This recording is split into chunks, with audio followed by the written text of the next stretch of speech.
Attention.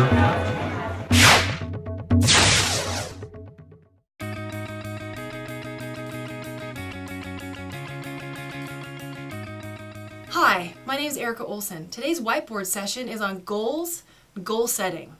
So what is a goal? Specifically, it is a 1 to 3 year action statement.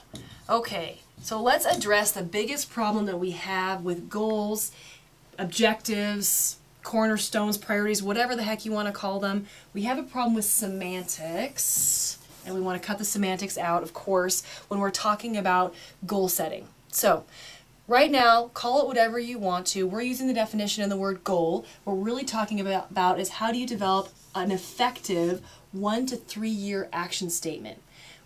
The big thing that you need to do is make sure that you're actually starting it with a verb, such as increasing.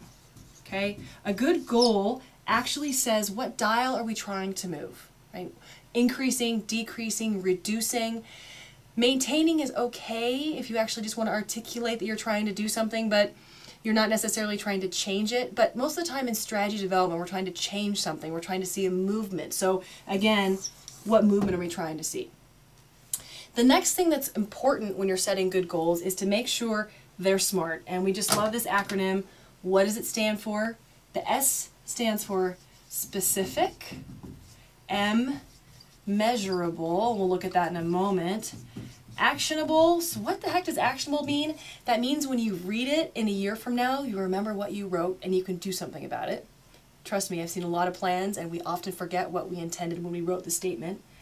Responsible person, so this is who is doing it, and then the T is for time bound. When is it going to get done? Let's look at some examples. Let's look at this example specifically. Okay, so we have this goal here, increase customer satisfaction. So increase, there's my handy dandy little verb. We want to increase customer satisfaction by, here's our measurable, 10% by when? I said 12/31. Okay, so there's my time bound. And if I were doing this for an organization, I would put someone's name next to it, such as Tom. An important thing when you're setting goals is to understand how people are going to help you get this goal accomplished and breaking the goal down to make sure that everybody has a piece of it who needs to and has a piece they can actually accomplish. So let's look at this. We have this pretty lofty statement, increase customer satisfaction. That's an organization-wide goal, as we call that. You know that's a good goal because in this instance, we have a couple of departments or divisions that need to make this happen. We have, let's say this would be the customer service department. I'll put customer service. And let's say this is the IT department. Two departments impacting customer satisfaction in our organization. The customer service department needs to reduce their errors, and the IT department needs to resolve issue tickets faster. So again, we've broken this down, again, cascading goals one level deeper.